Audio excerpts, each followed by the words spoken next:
नमस्कार। उम्मीद है आप लोग स्वस्थ और आनंद होंगे। आजकल जो राहुल गांधी जैसा कर रहे हैं, एक बार फिर वैसा उन्होंने कर डाला। वो एकदम से अचानक नई दिल्ली के आनंद विहार स्टेशन पहुंच गए और कुछ समय उन्होंने कुलियों के बीच में बिताया। उनकी कैसे वो काम करते हैं इसको समझने के लिए उन्होंने थोड़ी देर के लिए प्रतीकात्मक रूप से ही सही सिर पर बोझा भी ढोया और उन लोगों के बीच में बैठे तमाम लोगों ने फोटो खिंचाई। कुली भी उनको अपने बीच में पाके पाके बड़े खुश हुए, उनके साथ सेल्फी ली और तमाम लोगों ने फ़ोटो खिंचाए। कुछ देर तक उन कुलियों के बीच में जा कर के उन्होंने उन कुलियों को एक तरीके से एहसास दिलाया कि वो भी उन्हीं के बीच के आदमी हैं, उनकी समस्याएँ सुनने आए हैं। जो भी समस्याएँ कुलियों ने उनको अपनी बताई होगी, अगर कभी उनकी सरकार आई तो उसका समाधान भी करेंगे, ये भी तय है। जैसा कि राहुल गांधी करते आए हैं, वो ये मैं भी आपको बताता हूँ आगे। अब जैसा होता है, जैसा आजकल माहौल चल रहा है, इसके कुछ लोग उसकी ट्रोलिंग भी करने लगे, कुछ लोगों ने इसकी प्रशंसा भी की। बहरहाल कुल मिलाकर के ये एक चर्चा का विषय रहा आज दिन भर। अब इस चर्चा को परे छोड़िए, वो तो राजनेता हैं तो ये सब होता ही रहेगा। लेकिन आज मैं आपको ये बताऊँगा कि ये राहुल गांधी किस तरीके से एक उस परंपरा को पुनर्जीवित कर रहे हैं जो पहले थी और जो परंपरा जनता और नेता दोनों के हित में थी। बीच में कई वजहों से और ख़ास तौर से जाति और धर्म की राजनीति के चलते ये परंपरा ऑलमोस्ट लुप्तप्राय हो गई थी। उस परंपरा को वो रिवाइव कर रहे हैं। बात आगे शुरू करने के पहले मैं आपको 1-2 किस्से बताता हूँ, उससे बात को समझने में थोड़ा-सा मज़ा आएगा। ज़माना इंदिरा गांधी का था और इंदिरा गांधी अपने घर में जनता दरबार लगाती थी हफ्ते में 1 बार। 2 घंटे का होता था वो और वो उस समय हिंदुस्तान भर का कोई भी आदमी उनसे मिलने पहुँच सकता था और उनको अपनी शिकायतें बता सकता था। और उनकी कोशिश होती थी कि उन शिकायतों का हर संभव समाधान तत्काल कर दिया जाए या फिर मिनिमम समय में कर दिया जाए, ऐसा हुआ करता था। किसी ने एक बार उनसे पूछा कि इस तरीके से तो आप ऐसा करके 2 घंटा एक तरीके से वेस्ट कर रही हैं, अपना प्राइम मिनिस्टर है। तो इंदिरा गांधी ने कहा कि नहीं, मैं वेस्ट नहीं कर रही हूँ, मैं इस 2 घंटे के बीच में बिना किसी प्रयास के अपने पूरे देश की जनता से मिल लेती हूँ और उनके बारे में मैं जान समझ लेती हूँ। हो सकता है वीडियो थोड़ा लंबा हो जाए, लेकिन मैं आपको, अब चर्चा चल रही है तो बता देता हूँ। कम्युनिस्ट पार्टी के एक नेता उनसे मिलने गए और वो ज़माना बहुत वैसा था, मुश्किलात का ज़माना था। उन्होंने सूचना विभाग के लिए कुछ प्रचार प्रसार का काम किया था जिसका उस ज़माने में करीब 25,000 रुपए का बिल बना था। वो नहीं, उनको भुगतान नहीं हो रहा था। 25,000 रुपए की रकम उसमें बड़ी रकम थी। बहरहाल किसी ने उनको समझाया, वो जनता दरबार पहुँच गए और उन्होंने पूरी बात इंदिरा गांधी से बताई। तो इंदिरा गांधी थोड़ा बड़ी विनोदी प्रवृत्ति की भी महिला थी। तो उन्होंने उनको देखा और उन्होंने कहा कि आप आए आए हैं जब इतनी दूर वहाँ से चल के, तो आप ऐसा करिए कि रुक जाइए। और फिर थोड़ा हँसी, उन्होंने कहा कि अगर आपके रुकने के लिए जगह नहीं है तो आपकी कम्युनिस्ट पार्टी का दफ्तर तो है ही, आप वहाँ रुक जाइए, मैं आपकी समस्या का समाधान ये करा ही देती हूँ। और तत्काल इंदिरा गांधी का ने वो पूरी उसको लिया और तुरंत, भाई प्राइम मिनिस्टर का ऑफिस था, वहाँ से तुरंत सूचना भेजी गई, तो क्या नाम है, सूचना विभाग को, कि इनका चेक तैयार करके तुरंत क्या नाम है हमारे हमारे पास भेजा जाए। और 3 दिन में वो चेक तैयार होकर के पहुँच गया। ये संस्मरण उन नेताजी ने, मुझे इनके इत्तेफ़ाक से उनका नाम नहीं याद आ रहा है, उन नेताजी ने खुद बताया था। और वो उस ज़माने में उस 25,000 का चेक पाके नेताजी निहाल हो गए और चले गए। उसी तरीके से इतना ही नहीं, इंदिरा गांधी जैसे उस ज़माने में जब धरना प्रदर्शन भी हुआ करता था, तो आज तो ख़ैर ये कल्पना करना कि कोई प्रधानमंत्री स्तर का आदमी वहाँ चला जाएगा धरना प्रदर्शन में, जो कि उसी के खिलाफ दिया जा रहा है, ये तो असंभव कल्पना है, लेकिन पहले ऐसा होता था। जेएनयू में जो आज की तारीख में बड़े नेता हैं कम्युनिस्ट पार्टी के, सीताराम येचुरी वगैरह, इन लोगों ने एक धरना प्रदर्शन किया था जिसमें इंदिरा गांधी खुद गई थी और उन्होंने अपने ही खिलाफ जो क्या नाम है जो मांग पत्र था उसको उन्होंने रिसीव किया और छात्रों का क्रोध झेला। इतना ही नहीं, एक बार आकाशवाणी के सारे लोग जो थे वो वहाँ धरना प्रदर्शन बैठ गए अपनी कुछ मांगों को लेकर के। ये भी संस्मरण मुद्रा राक्षस प्रख्यात साहित्यकार है, उन्होंने बताया था।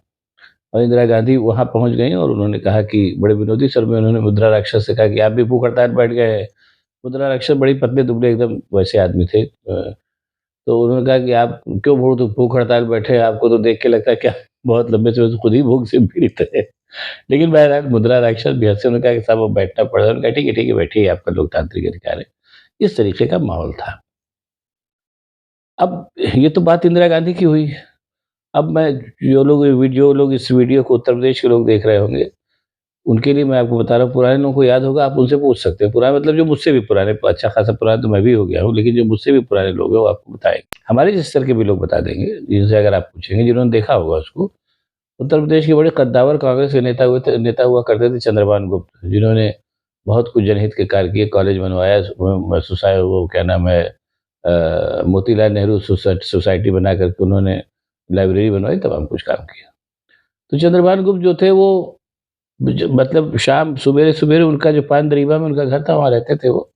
और कोई भी उनसे मिलने कभी भी जा सकता था, अगर अवेलेबल है तो मिलते थे। और ख़ास तौर से छात्रों की समस्याएँ वो बहुत सुनते थे, क्योंकि उस समय पढ़ाई-लिखाई का माहौल था और पढ़ाई-लिखाई में छात्रों को दिक्कतें आती थी। उसको इंश्योर करते थे कि लाइब्रेरीज़ में किताबें हों, जिनकी फ़ीस माफ़ हो सकती है, माफ़ हो जाए। ये सब वो खुद दिलचस्पी लेकर के इसको करते, जबकि वो बहुत बड़े स्तर के नेता थे। मुख्यमंत्री भी रहे वो 2-3 बार। और इतना ही नहीं, वो जैसे कभी-कभी टहलते-टहलते लखनऊ यूनिवर्सिटी चले जाते थे। तो पता चला कि यूनिवर्सिटी के छात्रों के बीच में बैठ गए, उनसे अपने बातचीत किया, उनकी समस्याएँ सुनी, उनका समाधान कराया, ये सब वो करते थे। और अब ये लेटेस्ट आज की बात बता रहा हूँ, जो आजकल उत्तर प्रदेश कांग्रेस कमेटी के अध्यक्ष हैं, अजय राय। मेरी उनसे वाक़फ़ियत हिंदुस्तान बनारस के दिनों की थी। तब मैं हिंदुस्तान बनारस में सीनियर करेस्पॉन्डेंट था। अजय राय वो लसरा से विधायक हुआ करते थे, जहाँ वो कम्युनिस्ट पार्टी के उदल को जो 9 बार के विधायक थे, हरा करके वो वहाँ पे बने थे। अजय राय की एक ख़ासियत मैंने देखी थी कि वो बहुत सहज आदमी थे और हर जगह अवेलेबल हो जाते थे, शादी में, ब्याह में, अजय राय आपको दिख जाएँगे। तो एक बार मैंने ऐसे ही उनसे हल्के से मज़ाक में, विरोध में पूछा कि आप हर जगह पहुँच जाते हैं, मामला क्या है? तो वो हँसे बड़ी ज़ोर से, उन्होंने कहा कि इसीलिए तो मैं जीत रहा हूँ। ख़ैर अब आप समझ ही गए होंगे। तो ये मैं ये बता रहा हूँ। हाँ, एक चीज़ और बात चलिए तो बता ही दूँ कि इंदिरा गांधी रायबरेली से बड़ी निर्विवाद रूप से सांसद थी, कई बार सांसद रही।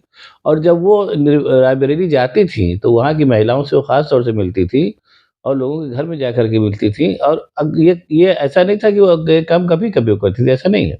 एवरी टाइम जब वो रायबरेली जाती थी, तो वो महिलाओं से बाकायदा मिलती थी, ये ऐसा था।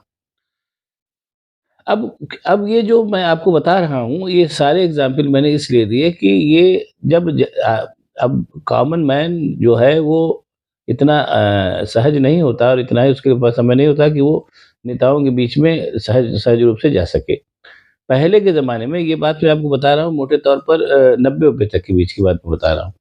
सारे के सारे नेता जो थे वो किसी न किसी तरीके से जनता से लगातार घुलते-मिलते थे। और जो वो उनकी अपनी-अपनी कॉन्स्टिट्यूएंसीज़ होती थी, जहाँ वो जनता से अपने हर समय सहज रूप से मिलते थे। और जो बड़े नेता होते थे, वो भी यथासंभव कोशिश करते थे कि जहाँ तक संभव हो सके वो कॉमन मैन से मिले, उसकी समस्याएँ सुने और वो सारी बातें करें।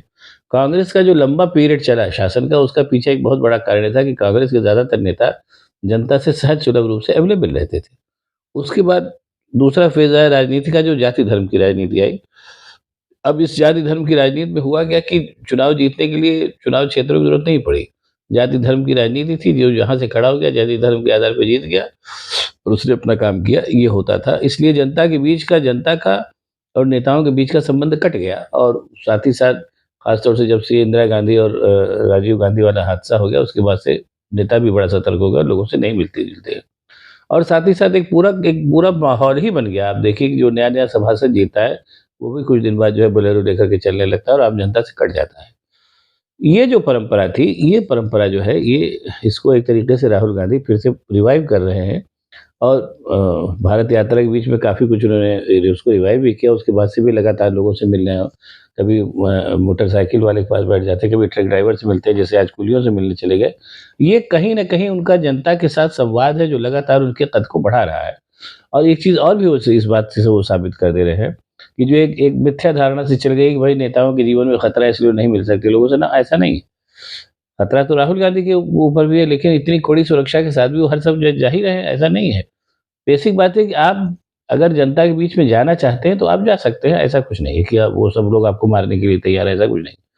और हाँ, एक चीज़ और मैं फिर इस बात को कहूँगा कि जो जाति धर्म की जो राजनीति चली, उसने भी काफ़ी कुछ चीज़ों को खराब किया। जैसे फॉर एग्ज़ाम्पल बात चली तो मैं बता रहा हूँ, मायावती के ज़माने में उन्होंने प्रमोशन में कोटे में भी प्रमोशन दिया था। मतलब पहले आप वो कोटे से आपको नौकरी मिल गई, उसके बाद कोटे से ही आपको आउट ऑफ टर्न प्रमोशन मिलने लगा, जिसको लेकर मायावती के ज़माने में बहुत धांधली हुई थी और बहुत ही शोर मचा था, जो बाद में सुप्रीम कोर्ट की वजह से वो किस्सा खत्म हुआ। वरना बहुत से ऐसे लोग थे कि वो पता चला कि उनके जूनियर्स उनसे सीनियर्स हो गए थे, आप बहुत से लोगों को याद होगा। तो इस किस्म की जो राजनीति हुई, जाति धर्म की राजनीति, जिसने एक तरीके से जनता और क्या नाम है राजनीति को ऐसा बना दिया कि उसमें मतलब वो विकास की राजनीति से कट गई और वो उन्माद की राजनीति एक तरीके से हो गई। जनता जो जो धर्म और जाति की राजनीति एक तरीके से उन्माद की राजनीति है और उसके चलते जो है विकास की राजनीति धीरे धीरे उसके ऊपर वो उन्माद की राजनीति भारी पड़ी। ये बात मैं इसलिए कह रहा हूँ कि राहुल गांधी जो आजकल कर रहे हैं वैसा नहीं, वो पहले भी यही करते थे। पहले भी सच सुलभते लोगों के पास जाते-वाते थे, मिलते-जुलते थे। लेकिन चूँकि उस समय जाति धर्म की राजनीति का बोलबाला था, इसलिए वो जो जो जो विकास की राजनीति के ऊपर वो राजनीति भारी पड़ रही थी। और इसी के चलते जब अटल बिहारी ने पेंशन बंद की, या आपकी क्या नाम है आजकल का जो ज़माना चल रहा है कि ना नौकरी है, ना चाकरी है, ना बेरोज़गारी चरम पर है, महँगाई बहुत ज़बरदस्त है। उसके बावजूद लोग अभी भी नारा लगा रहे हैं कि वो इस तरीके के नारे लग रहे हैं। तो वो एक तरीके से वही मैंने बताया कि वो जाति धर्म की राजनीति का उन्माद है, जिसके ऊपर धीरे-धीरे अब फिर से जब से कांग्रेस रिवाइव करनी शुरू हुई है, फिर से वो जो है जनमुख जनहित की राजनीति जो है वो हावी होने लगी है। जैसे पेंशन को कांग्रेस ने रिवाइव किया, कर्नाटक और क्या नाम है राजस्थान में इन सब जगहों पे तमाम नई योजनाएँ लागू की, 25 लाख तक का स्वास्थ्य बीमा लागू किया गया, 25 लाख तक का इलाज चाहे जहाँ करा लीजिए सरकार देगी। इस तरीके की जो जनहित की राजनीति फिर से शुरू की है कांग्रेस ने, और जो दूसरी राजनीति जो राहुल गांधी ने शुरू की है कि हम खुद नेता जनता के बीच में जाएगा, इस राजनीति के परिणाम निश्चित रूप से बहुत अच्छे साबित होने जाएंगे भविष्य में। और कहीं न कहीं इन सारी चीज़ों को रिवाइव करने के लिए राहुल गांधी जाने जाएंगे इतिहास में, इतना तो तय है। अब वो किस हद तक सफल होते हैं, किस हद तक नहीं सफल होते हैं, ये तो अभी देखना होगा। लेकिन जिस तरीके से कि पहल वो कर रहे हैं, उससे इतना इतना निश्चित रूप से है कि जनहित की राजनीति और जनता के बीच में नेता खुद जाए और जनता और नेता के बीच में एकमेक हो जाए, ये राजनीति राहुल गांधी शुरू कर रहे हैं। और अंत में एक पुराना किस्सा बता के मैं बात खत्म करूँगा। थोड़ा लंबा वीडियो है लेकिन चलने दीजिए कि आप लोगों जो लखनऊ के लोग इसको ख़ास तौर से समझ सकते हैं कि वाजिद अली शाह का नाम लखनऊ में बहुत आता है और अंग्रेज़ों ने उनको बहुत बदनाम करने की कोशिश की, लेकिन वो ऐसा था नहीं, बढ़िया बढ़िया बादशाह थे और जनता के बीच में एकदम पूरी तरीके से वो घुल-मिल गए थे। उन जो वो आप पुराने साहित्य वगैरह पढ़े, आपको लोग बताएँगे कि उनकी जो कमियाँ थी, उसको भी वो अपनी जनता से छुपाते नहीं थे। कहते थे, "हाँ भई, मैं ऐसा ही हूँ।" इसलिए जब अंग्रेज़ों ने ज़बरदस्ती उनका राज्य छीना, तो जनता एकदम से पागल हो गई। उसने कहा कि जैसा भी था, अच्छा था, बुरा था, हमारा बादशाह था, हमारे बीच में रहता था। और उसके बाद जो 1857 का स्वतंत्रता संग्राम हुआ है, उसके बारे में सब जानते हैं। अंग्रेज़ों को एक तरीके से उनके पैर तो उखाड़ ही दिए थे 1857 के स्वतंत्रता संग्राम में, बड़ी मुश्किल से जमे और बाद में फिर वो 90 साल बाद ही चलते बने। इसलिए कहीं न कहीं अगर बड़ा नेता या बड़ा राजा या जो अगर जनता के बीच में जा रहा है और घुला-मिला है, तो उसके परिणाम निश्चित रूप से उस जनता के हित में और देश के हित में होते हैं। अच्छी बात है कि राहुल गांधी ये काम कर रहे हैं। ईश्वर उनको लंबी आयु दे और राजनीतिक सफलता दे। बहुत-बहुत धन्यवाद। अब आपको अगर ये वीडियो पसंद आए तो इसको शेयर करिए, लाइक करिए, साथ ही साथ मेरे चैनल को सब्सक्राइब करिए ताकि मैं और भी ऐसी बातें आपको बताता रह सकूँ। बहुत-बहुत धन्यवाद। नमस्कार।